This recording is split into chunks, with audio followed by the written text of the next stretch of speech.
Hello guys, कैसे हैं आप। माय नेम इज सी विवेक धर्मशी और आज हम आपके लिए और एक वीडियो लेकर आए हैं। और ये जो वीडियो है ये कंपनीज एक्ट 2013 का सेक्शन नंबर 142, 145 एंड 146 पर है। यस, इस वीडियो में हम ये तीन छोटे छोटे सेक्शंस को कवर करेंगे। Let us start. Section 142 talks about remuneration of auditors. Yes, section 142 किसके बारे में बात करता है? रेम्यूनरेशन ऑफ ऑडिटर्स के बारे में।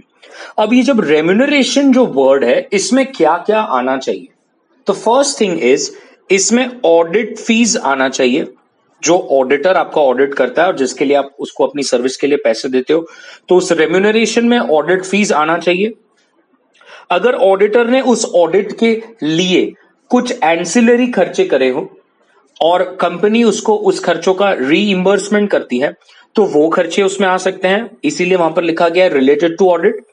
लेकिन अगर ऑडिटर ने ऑडिट के अलावा आपको कोई दूसरी सर्विस दी हो तो उसका पैसा, उसकी फीस, उसका रेम्यूनरेशन इस हेड में नहीं आएगा। उसको आपको सेपरेटली फॉर अदर मैटर्स बोलकर बताना पड़ेगा।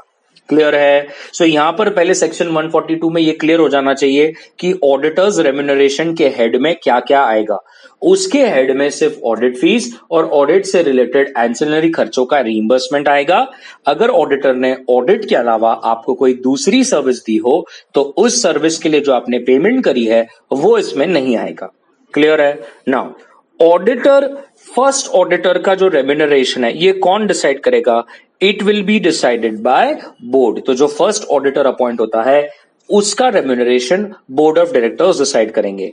लेकिन अगर सब्सिक्वेंट ऑडिटर है, सब्सिक्वेंट ऑडिटर अगर कोई है तो उसका रेम्यूनरेशन मेंबर्स जनरल मीटिंग में डिसाइड करेंगे, या तो फिर सेक्शन कहता है manner in which members intend to decide. Normally, इसीलिए मैंने उसको रेड में कर यहां पर लिखा है, नॉर्मली मेंबर्स ये रेम्यूनरेशन फिक्स करने की पावर्स डेलीगेट कर देते हैं और फिर बोर्ड ही कर लेता है।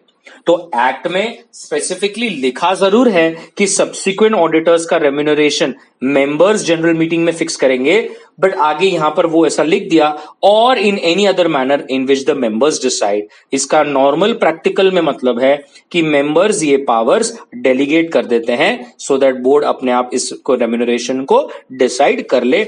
मेंबर्स स्पेसिफिकली इस मामले में ज्यादा अपना दिमाग नहीं लगाते। क्लियर है? Sure about this? तो सेक्शन 142 का चार्ट आपके सामने है एंड आई होप आपको एकदम क्लियरली समझ गया। छोटा सा सेक्शन है, पॉज कर आप अपने बुक्स में ये बना सकते हैं। Section 145। Now section 145 specifically speaks on auditor का signing power, auditor to sign report. तो यहां पर सेक्शन 145 क्या कहता है? The person appointed as an auditor of the company shall sign the auditor's report or sign or certify the document। Focus कीजिए, यहां पर दो चीजें बोली गई है, साइन द ऑडिट रिपोर्ट और certify any document in accordance with the provisions of section 141। और हमें मालूम है कि 141 स्पेसिफिकली क्वालिफिकेशन डिस्क्वालिफिकेशन पर बात करता है। एंड अगर साइनिंग के दौरान जब उसने अपनी रिपोर्ट दी है उसमें अगर कोई क्वालिफिकेशंस, ऑब्जर्वेशंस और कमेंट्स हैं, उसमें अगर ऑडिटर ने अपनी कोई क्वालिफिकेटरी एडवर्स रिमार्क्स डाले हैं जो कंपनी के ऊपर, उनकी फंक्शनिंग के ऊपर असर डाल सकता है, तो रूल कहता है ऐसे क्वालिफिकेटरी या एडवर्स रिमार्क्स को ऑडिटर की रिपोर्ट में से रीड करना चाहिए before the company in the general meeting. Yes, ऐसे एडवर्स रिमार्क्स का सबका इस पर्टिकुलर एडवर्स रिमार्क्स पर फोकस लाना चाहिए। It should be brought to the notice of share holders.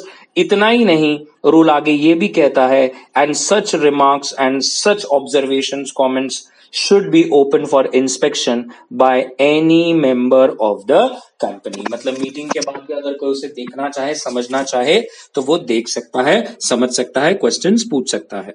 Clear है? तो section 145 specifically speaks on signing of audit report, where it states yes, it has the right to sign the report, but it also states that while signing the audit report, if it also has some remarks, some observation, some adverse remarks or qualification, they shall be read out in front of everyone so that सबका इस पर नजर जाए, सबको इस चीज के बारे में पता चले और ये इंस्पेक्शन के लिए भी अवेलेबल रहेगा मेंबर्स के लिए।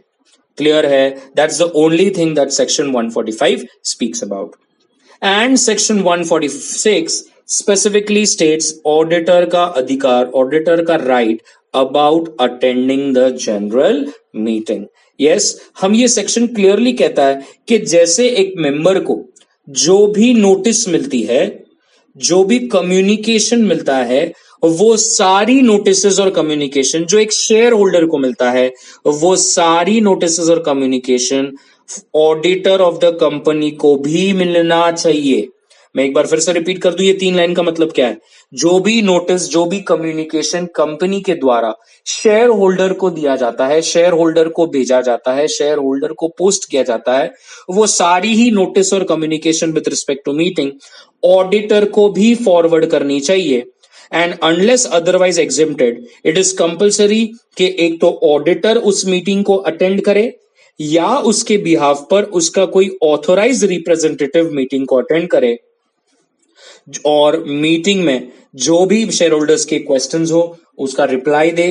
रूल कहता है मीटिंग के पास, ऑडिटर के पास अधिकार है राइट टू बी हर्ड, मतलब ऑडिटर ऐसे मैटर्स जो उसे कंसर्न करते हो, ऐसे मैटर्स जो उसके फाइनेंशियल स्टेटमेंट्स, उसके स्कोप ऑफ वर्क से रिलेटेड हो, उसमें ऑडिटर के पास अधिकार है to speak only on those matters which concern him. मैं आपको ये और बता दूं, लेकिन those matters which does not concern him, auditor उस पर बोल नहीं सकता जब तक ऑडिटर को बोला ना गया हो कि आप अपना ओपिनियन दीजिए, आप अपनी एडवाइस दीजिए।